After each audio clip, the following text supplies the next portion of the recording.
Friends of the Divine Mercy Missionaries presents Rays of Mercy Healing Online.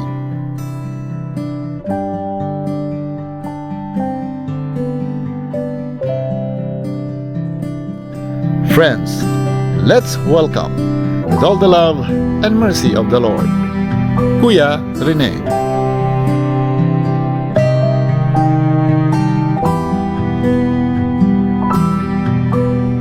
Friends, welcome once again sa ating programang Rays of Mercy Healing Online. Ang ating linggo-linggong programa na punong-puno ng mga biyaya mula sa Panginoon, mula sa kalangitan, na kung saan ang bawat isa sa atin ay laging pinagpapala ng ating Panginoon. Ang sabi nga natin, ito ang programang puno ng biyaya, himala at pagpapala kung saan tumutugon ang Panginoon sa ating mga dasal, sa mga karaingan at mga kahilingan ng bawat isa sa atin.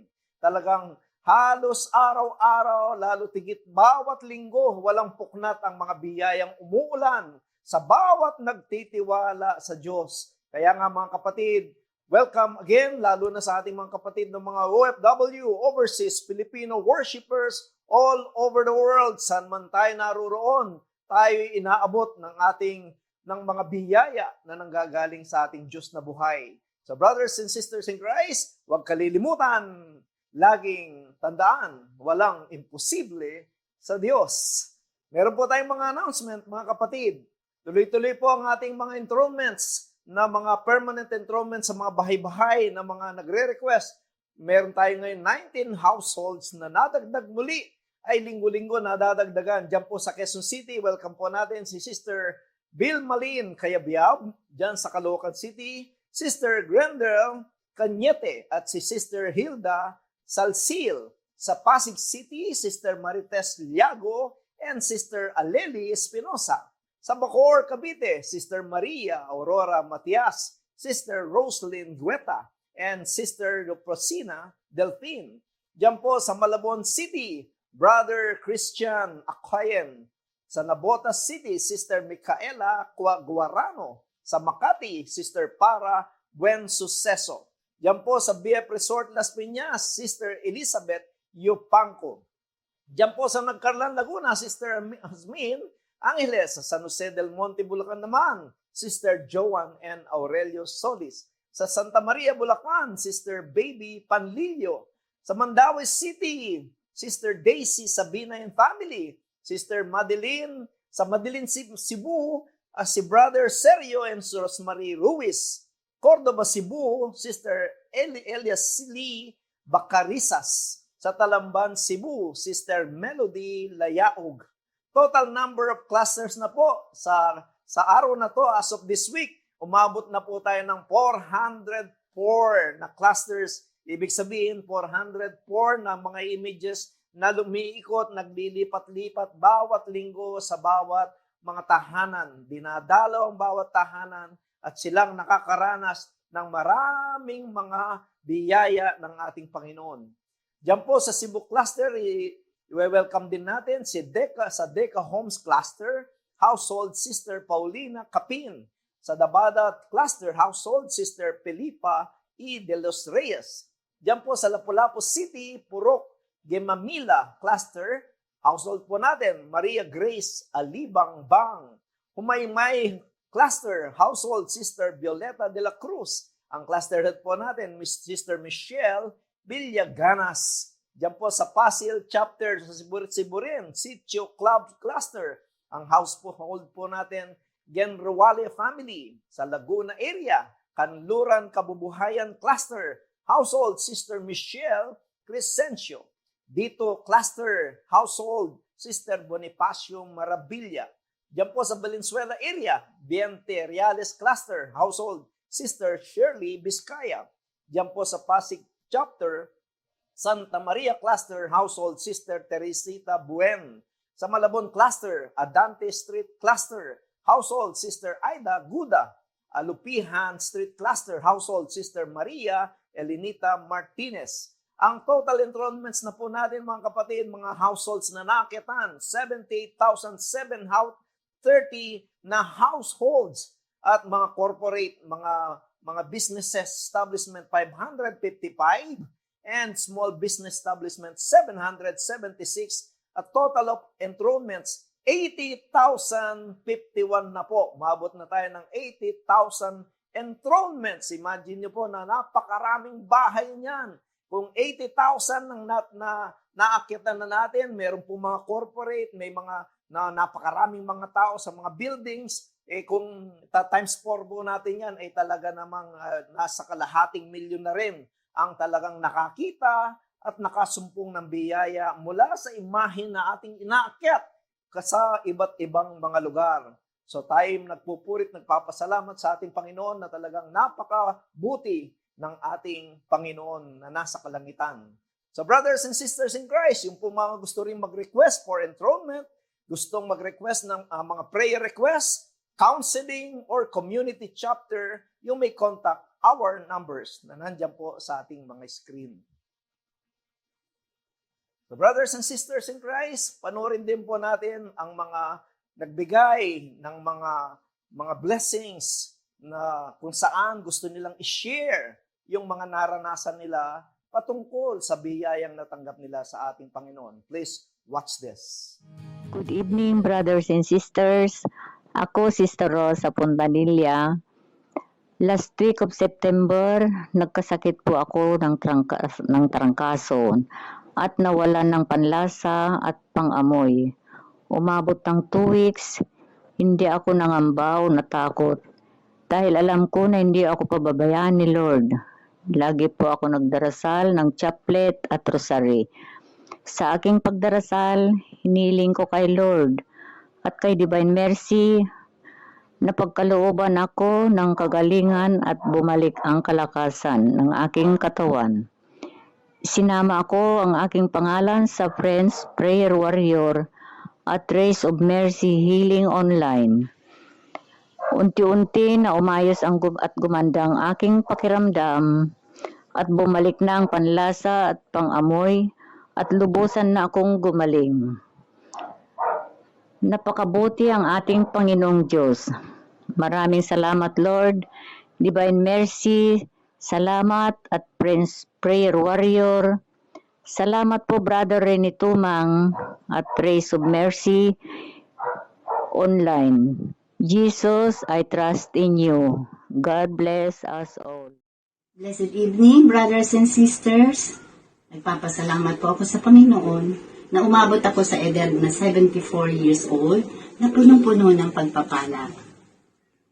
Malungkot, opo, dahil sa pagpanaw ng aking asawa, ngunit napakaraming dapat ipagpasalamat. Salamat, Panginoon, sa mga taong nagdasal, tumulong, nakiramay at sa mga pahayong nakapagpapaluwag ng damdamin, lungkot. Share ko lang po sa inyo nang nasa ospital kami ni Romy, lagi po ako nagcha-chaplet. At kitang-kita ko po sa mga labi ng aking asawa na siya ay sumasabay kahit di na po siya makapagsalita. Masaya na si Romy sa piling ni God. Kaya, buong puso ako nagpapasalamat sa Friends of the Divine Mercy na sa loob ng 3 taon nakapaglingkod si Romy. Kasama ko po siya sa mga fellowships, sa pag-i-enthrone ng Divine Mercy, sa Pasay Sanctuary, at ang lagi niyang pinaghahandaan ang healing session ni Brother Rene Tumang sa San Carlos Seminary. Kahit mayroong pandemya, si Romy ang laging nagpapaalala sa akin. Oh, Sunday na. Race of Mercy. Wednesday, Jacob's Well. Tuesday, Friends of the Divine Mercy Fellowship. Salamat po, Panginoon, sa Friends of the Divine Mercy Missionaries, sa Prayer Warriors na patuloy na nagdarasal para sa aking asawa, at Race of Mercy ni Brother Rene Tumang na lalong nagpapalapit sa amin sa Panginoon. Yan lang po, maraming salamat sa lahat. God bless us all. Purihin ng Diyos, maraming salamat mula sa ating mga kapatid na nagpatutuo ng kadakilaan ng ating Panginoon. So brothers and sisters in Christ, meron po tayong additional announcement na napakamahalaga nito. Dito po marami sa ating mga members nagumpisa ang pagbabago ng ating buhay. Magkakaroon po tayo ng online Catholic Life in the Spirit Experience Seminar. Dito po sa susunod na linggo ay paki-jot down na lang po. Kahit nasaan po kayo, kahit nasa abroad, saan man kayong lugar, kayo po'y tumutok. Magbibigay po kami ng certificate ng makakatapos. Pumasok lang po kayo sa aming Friends of the Divine Mercy missionaries na mga mababasa nyo sa ating Facebook page at saka sa YouTube, no? Sa Friday, next week po, no? Next week. Friday po mag-umpisa, Friday, Saturday, and Sunday. Pagdating po ng Friday, 7 o'clock in the evening, up to 9 p.m. Binigyan po namin ng pagkakataon dito yung mga nag-uopisina para pag uwi nila, sila po ay makakasama. Ulitin po natin, 7 to 9 p.m. Saturday, 6 p.m. hanggang 9 p.m. Pagdating po ng Sunday, 1 p.m. to 4 p.m. So, Philippine time po yan. Ang admission po ay libre, no? Libre po ito. Register na at our Facebook page, Friends of the Divine Mercy Missionaries. No? Sana'y sama-sama tayo. Dito po namin nasumpungan ang malawak na biyaya ng Espiritu Santo. So brothers and sisters in Christ, tayo po'y magpapatuloy sa ating papuri, sa ating pasasalamat, sa ating Diyos na buhay. Praise God, maraming salamat po sa ating mga papurit, pasasalamat. Alam natin ang Panginoon ay talagang nalulugod sa gawain ng kanyang mga anak na binigyan niya ng pagkakataon. Binuksan ng kalangitan para sa ating lahat upang tayo ay makapagpurit, makapagpasalamat sa ating Panginoon sa lahat ng antas ng ating buhay. At sa araw na to, ang pag-uusapan natin, maganda po itong ating topic. Ito po ay tungkol sa malapit na naaamoy na, no? Marami namang beses na ito po ay talagang gustong-gusto nating mangyari. Ang ating tatalakayin, the gift. Ito po yung regalo, no? Alam niyo, pag regalo ay napakagandang tumanggap ng mga regalo. Ewan ko nga lang, yung iba naman, masarap ding magbigay ng regalo, lalo tigit do sa talagang puno ka ng pagmamahal sa iyong mga gustong pagbigyan. Sabi nga, malapit na naman, Christmas season, New Year. Naku, nag-iisip ng marami kung anong regalo yung pagkakalob ay bibigay. Lalo na sa mga birthday, graduation day, sa wedding, no? Malalaki yan, no? Mga regalo, pang malaki ang regalo yata yung wedding day, no? Sa mga anniversaries. At napakarami pang iba sa mga kabataan. May mga boyfriend, may girlfriend, meron silang hindi lang anniversary, meron ng uso ngayon, monthsary. Susunod niyan, weeksary. Yung iba naman, daily na ang magiging bibigay ng mga gift. Napakagandang biyaya mula sa atin na tayo ay nagkakaloob mula sa puso ng ating mga na pwede nating ipagkaloob. Sabi nga, gifts most of the time, pag tayo nagbibigay, are being given. Saan? Sa pamamaraan ng pagsusurprise. No, nasa-surprise ang bawat isa na natutuwa tayo at nagugulat ang mga napagkakalooban natin. Yung iba naman, kapag binigyan ng regalo, they want it nice, beautiful, and pricey. Medyo pagmamahalin, ay ganda. Pagkamura, ewan ko na lang, no? Hindi naman siguro sa lahat, pero siyempre, yung iba, gusto nila yung magagandang mga regalong natatanggap. Ang iba naman, talagang bago, dumarating pa lang ang mga limbawa, birthday. Uso na ngayon. Ikaw na ngayon ang humihiling ng regalo. Sometimes, we always choose the gift that we want. Sabi nga sa James 1:17, every good gift and perfect gift is from above, coming down from the Father of lights, with whom there is no variation or shadow due to change. Ang ganda po, no? Every good gift and perfect gift is from above. Sa Tagalog, ano sabi dyan, ng lahat ng mabuti at ganap ay kaloob ng Diyos, no? Mula sa kalangitan, mula sa Ama na lumikha ng mga tanglaw sa kalangitan. Hindi siya nagbabago o nagpapakita ng bagyamang pagbabago. Mabuti at ganap na kaloob ng Diyos. Mukhang nag-iiba na ang ating pinag-uusapan. Mukhang mas lalong nagiging mahalaga na ang ating pinag-uusapan dahil pag nagbigay ang Panginoon, perfect gift. Yan, no? So, pumalaot tayo. Meron akong isang storya ng isang graduation story ng isang spoiled brat na anak. Talagang hirap na hirap ang kanyang tatay. Talaga namang medyo may pasaway, no? And he asked his father to buy him a car if he will pass the board exam. At ang problema, ang kanyang father is already sick and on a deathbed ang katotohanan. And if he was, para bang is just waiting for the graduation of his son. Kaya nga lang yung kanyang anak, ang inaantay yung graduation at saka yung hinihingi niyang sasakyan sa kanyang tatay. Hindi niya alam yung kanyang tatay, mga tapos lang graduation, is already ready to die. And this father, sabi niya, is begging Jesus to bring his son to light, na magkaroon ng magandang buhay, na maging mabuting Kristiyano. And this person did not give up praying day by day. Comes graduation day, the father is not in good condition anymore. He is so weak. At ang problema, at that time, he cannot utter words anymore. Hindi na siya nakapagsasalita. And then, yung kanyang father, hindi pa rin nakalimot.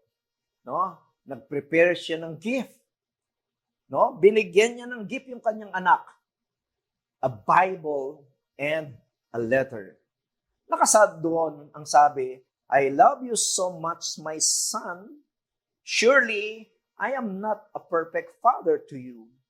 Only God is perfect.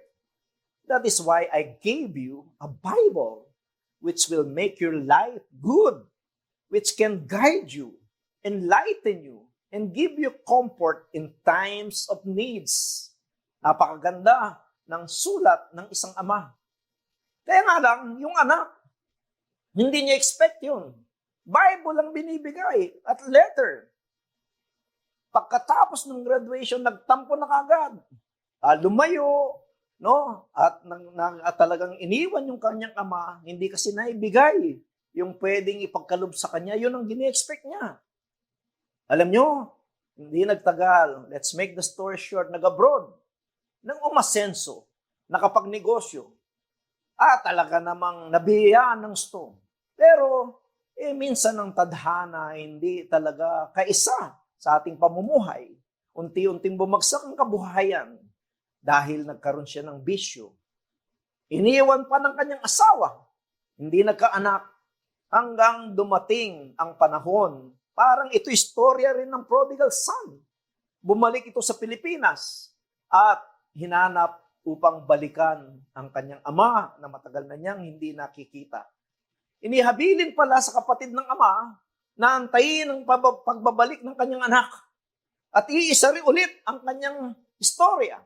Iisa ulit ang pinakiusap sa kanyang kapatid. Pagdating ng aking anak, yung aking regalo, my gift to my only son, still, ibigay mo sa kanyang Bible at sabihin mo na ito pa rin, no, iningatan ko sa iyong pagkakawala, pinaingatan ng aking kapatid. Ito'y bilin ng aking kapatid para sa iyo. Then, iniabot at umiiyak yung kanyang anak. Hindi na niya inabot ang kanyang tatay. At masasabi nating tinignan, binuksan ang Biblia. Hanggang sa umiiyak siya, niyakap ang Biblia. Wala na yung kanyang ama. And suddenly, sa pagbubukas ng Biblia, biglang may nahulog. No? Sa likuran ng Biblia, isang susi. Friends, yung palang susi na yun, nung palang pagkatapos niyang matapos ng kanyang pag-aaral at nakatapos at siya'y talagang tinupad ng ama ang kanyang kahilingan na hindi niya alam ang nandun sa likod, pinakalikod ng Biblia, ay ang susi ng kotseng gusto niya, nakahilingan niya sa kanyang ama. Lalong nag-iiyak ang kanyang anak. Napakalaki ng kanyang pagkakamali, ng kasalanan ng kanyang ama. Pero nakasaad, doon din sa likuran, pahabol ng kanyang ama, anak, anuman ang iyong pagkukulang sa akin, ikaw ay aking mahal na mahal at lagi kitang patatawarin. At anuman ang aking pagkukulang, ako rin ay iyong patawarin. Huwag mong kalilimutan ang mga salita ng Diyos, ang siyang magdadala sa iyo sa tunay na may kahulugan na buhay. Friends, ganito ang nangyayari sa atin. There are so many gifts that we have. There are so many gifts that the Lord has given us na hindi natin nabibigyan ng halaga. Like our mothers who gave us a gift. Anong gift? Maybe it's not yung mga gamit o yung mga kailangan natin, but the gift of life. Inilagay tayo sa sinapupunan ng kanilang mga sa kanilang buhay at tayo ay naging anak nila. 9 months, no, yung kanyang tubig at dugo ay dumaloy sa atin at talaga namang inalagaan tayo. Our mothers are gifts to us. Ako, napakalaki ng pagkukulang ko sa aking ina. Hindi ko nabigyan ng pansin yun dahil marami akong pagtatampo sa kanya. At ano pa? Jesus is a gift by God the Father. Anong gift si Jesus? He is the gift of life. Siyang nagbigay muli ng ating buhay. Nabibigyan ba natin ng pansin ang isang Jesus na katulad ng sa ating panahon? Kaya nga, my dear friends, no, tayo po ay nandyan na, no, 400 na ng mga images. The image of Jesus, ang siyang ating mga gift sa bawat tahanan at sa ating pagbibigay, paglalakad ng ating mga kapatiran, ay sila'y nakakatanggap ng gift kay Lord. Hindi lang yung pag-akyat, kundi yung pagbabagong buhay. Yung kakaibang experience sa kanilang buhay. Yan po si Jesus na ipinagkaloob ng ating Ama. The cross is a gift. The gift of life wherein Jesus died on the cross. At ito ang kanyang buhay na ipinagkaloob sa atin upang tayo ay makasumpong ulit ng kaligtasan. The blood of Jesus is a gift. So brothers and sisters in Christ, napakaraming mga gift na hindi nakapatungkol sa mga pangangailangan, mga kagamitan na nabubulok. Pero ang buhay hindi pwedeng mabulok. The big question is, binigyan ba natin ng kahulugan ang lahat ng ito? Binigyan ba natin ng kahulugan ang Inay Maria? Binigyan ba natin ng kahulugan ang simbahan? Binigyan ba natin ng kahulugan si Jesus? Binigyan ba natin ng kahulugan ng Biblia? Binigyan ba natin ng kahulugan ng kanyang mga salita? Napakarami pa siguro. Masasabi nating yung iba, tayo ba ay binigyan ba natin ng kahulugan yung mga nag-alaga sa atin, those who took care of us, they are gifts. Nung tayo maliliit, alam ko meron tayong naiisip, maaaring yung lola mo, maaaring kapatid mo, maaaring tsuhin or tiyahin mo, nabigyan ba natin ng kahulugan, ng kahalagahan ang kanilang pag-aalaga sa atin? Do we still remember our teachers na nagturo sa atin nung tayo hindi pa marunong magsulat, nung hindi pa tayo marunong magbasa? Maaaring hindi na natin sila kilala. But they are the gift of Christ to us. Patience, kindness, goodness, gentleness, generosity, self-control, mga magagandang attitude.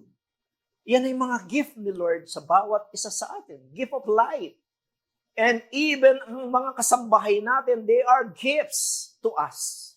The owners of our companies na pinapasukan, mga kaibigan, they are gifts. The people who touches our lives, they are gifts. Napakaraming mga gift na nakapaikot sa bawat isa sa atin.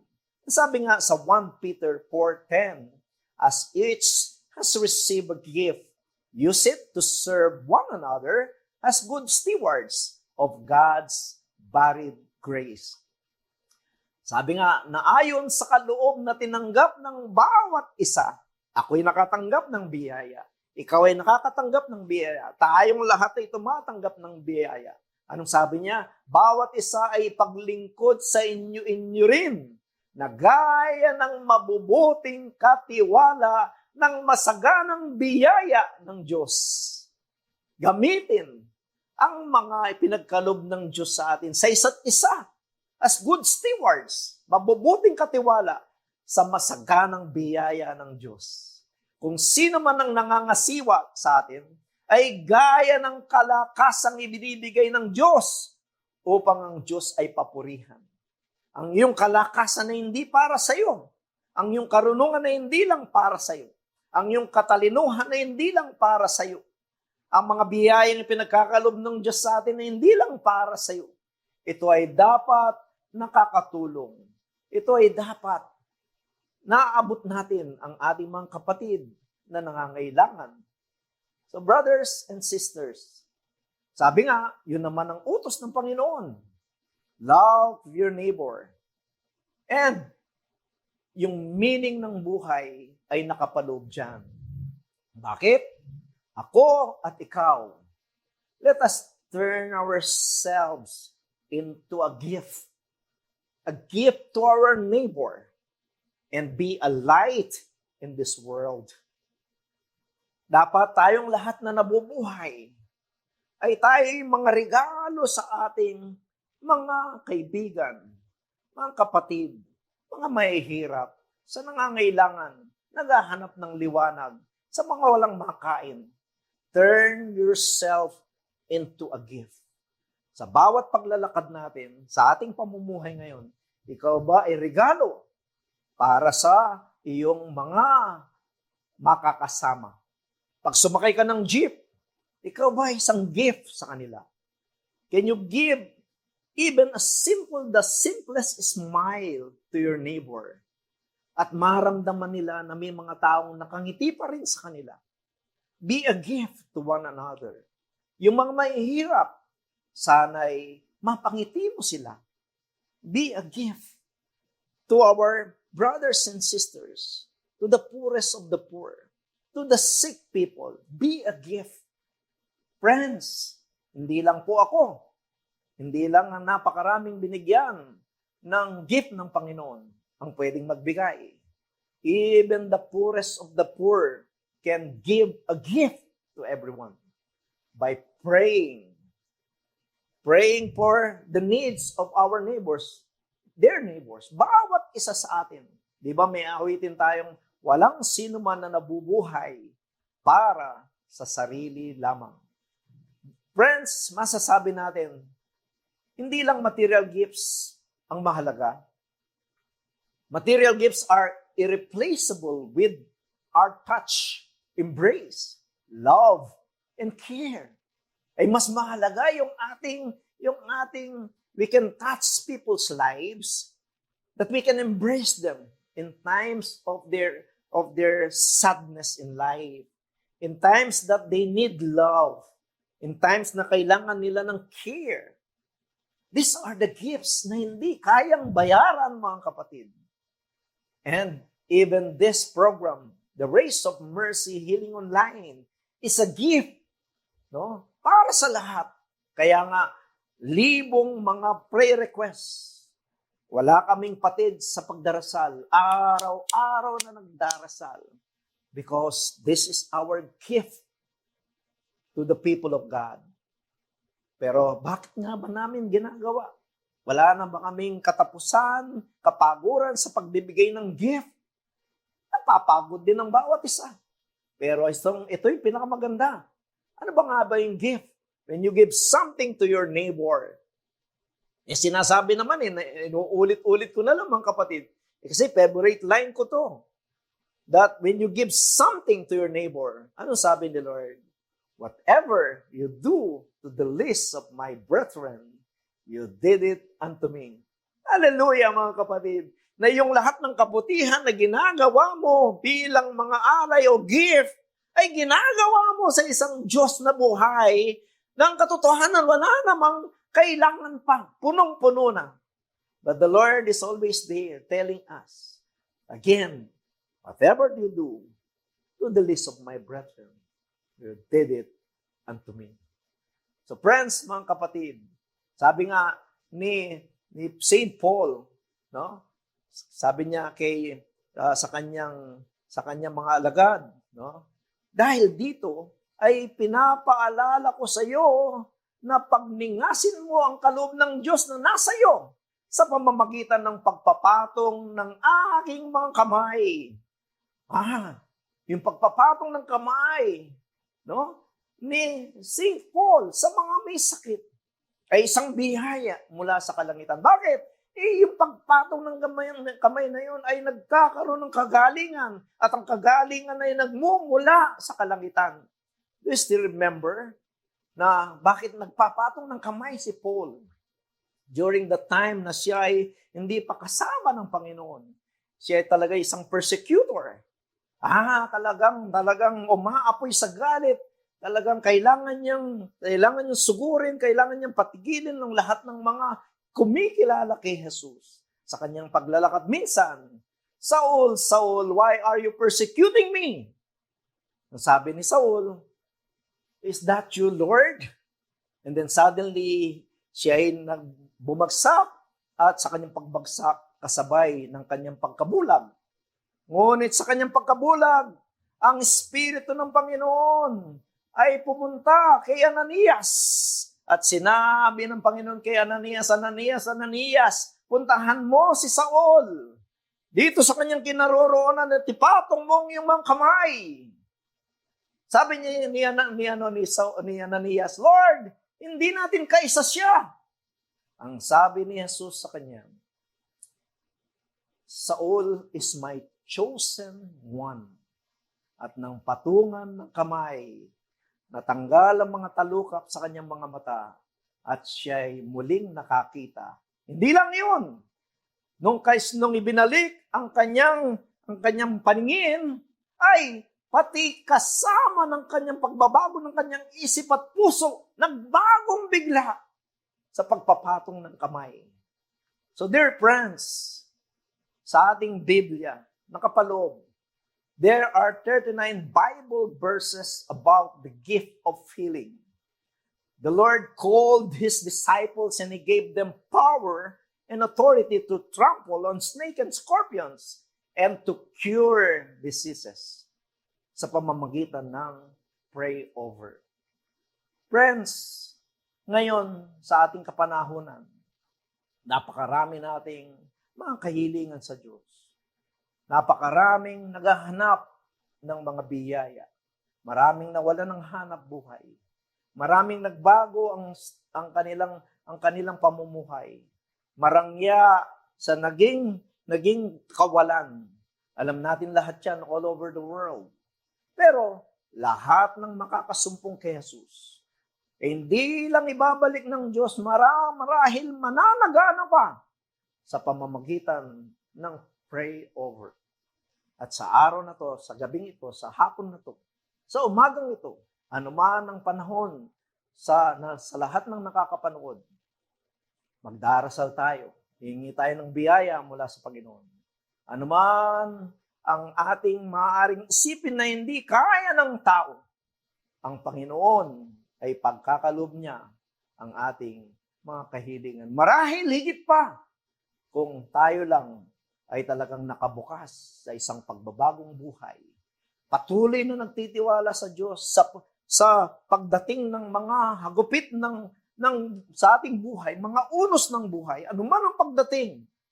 Pag natagpuan ka pa rin ni Jesus na nakapakapit sa Kanya, ay maaaring may mas maganda siyang plano sa bawat isa sa atin. Mga kapatid, again, dumating na naman tayo sa time for us to pray, to talk to Jesus, to open our eyes, to open our minds, and to open our hearts. Let us believe in Him. and let us surrender ourselves to Him. Wala naman tayong kapangyarihan sa katotohanan.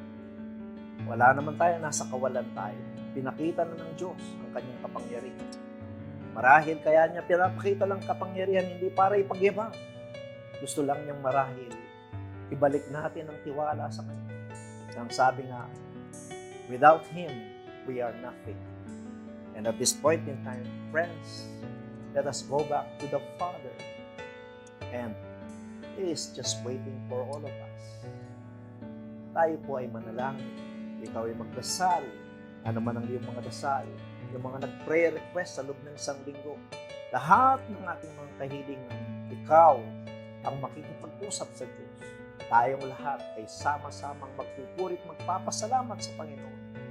At tayong lahat, pumasa kang ang kalangitan ay bukas sa bawat isa sa atin. Let us pray. Heavenly Father, mula sa iyong kaluwalhatian, mula sa iyong pagmamahal, O Diyos, awa, at lahat ng mga biyaya ay nanggagaling sa iyo. Ikaw lamang po ang buhay. Ikaw ang regalo ng sanlibutan. Without you, Lord God, we are nothing. Walang kabuhay-buhay. Wala nang hihigit pa na regalo kundi ikaw, O Diyos, na ipinagkaloob ng aming Ama, ng iyong Ama. Maraming salamat po sa iyo. Naway gawad mo ang iyong bendisyon sa lahat ng iyong nasasakupan.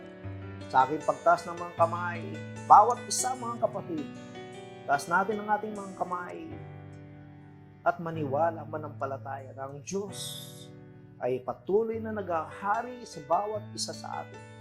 Kausapin mo siya. Pakinggan mo rin ang kanyang sasabihin. Buksan ang puso at magbalik loob sa ating Panginoon. Tunay nga, O Diyos, na kaming lahat ay lagi mong pinagkakalooban ng iyong banal na awa at ang iyong banal na buhay. Again, Lord God, from the cross, at ang iyong banal na tubig at dugo na dumadaloy sa bawat isa sa amin, sa aming simbahan, at ang iyong buhay na dumadaloy sa amin, O Diyos, nawa pangningasin mo aming Panginoon. Ano man ang aming mga sakit, ano man ang aming mga kahiling, patnubayan mo kami ng mga hiwaga na nanggagaling sa iyo. At muli, O Diyos, ang iyong race of mercy naway yumakap sa bawat isa sa amin, sa bawat makakapunod ng programang ito, aming Panginoon. Naway ang bawat isa ay magkaroon ng buhay na ganap at kasiyahan. Here warms up the heart of Jesus, where blood and water flows. It becomes the rays of mercy, the fount of your healing grace. I want to praise you. I want to praise you.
Take away the sins of our soul. Take away our burdens. Take away our fears. Take away our disease and sickness. Nothing, nothing is impossible with you. Nothing, nothing is impossible with you. Raise the blessing of me, your people. Raise the blessing of me, your land. Raise your mercy in your people. Raise your mercy. Come in your land.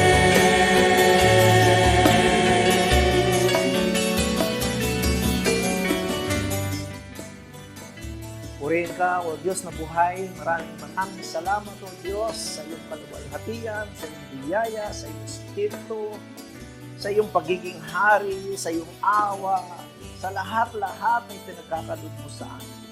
Naway patuloy mo kaming hubugin na maging mabuting Kristiyano at kami maging mga regalo sa mundong ito. Sa aming pamumuhay, lagi kaming maging regalo sa mga nangangailangan sa amin. Naway lagi kaming magliwanag sa mundong ito.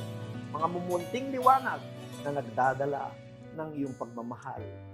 Laging ang iyong biyaya ng iyong banal na himaki ay dapat laging nasa aming mga puso. Muli aming Panginoon, kami nagpapasalamat sa iyong kaluwalhatian. All of this prayer we ask through the mighty name of Jesus, your Son, who lives and reigns through the power of the Holy Spirit, one God, forever and ever. Amen. Purihin natin ang Diyos ng buhay. Maraming salamat, mga kapatid. At muli, bago po tayo maghiwa-hiwalay, uulitin ko lang po ang ating, wag po nating sayangin, yung pong ating Catholic online, no? Catholic Life in the Spirit Experience Seminar. Nandiyan po tayo sa via Zoom, no? At saka, lagi po kayong pumunta sa aming Facebook page, Friends of the Divine Mercy Missionaries. Sa YouTube, buksan niyo po, no? Friends of the Divine Mercy Missionaries. Ulitin ko po, ito pong experience na to, dito talaga nag-overflow ang biyaya ng Espiritu Santo. October 22 to 24, Friday, 7 to 9 p.m., Saturday, 6 to 9 p.m., Sunday, 1 to 4 p.m. Naway, pagpalain tayo ng Panginoon at lagi po kayong umasa ng Panginoon ay laging buhay at kasama natin sa ating paglalakbay. Huwag natin kalilimutan, mga kapatid, walang imposible sa Diyos.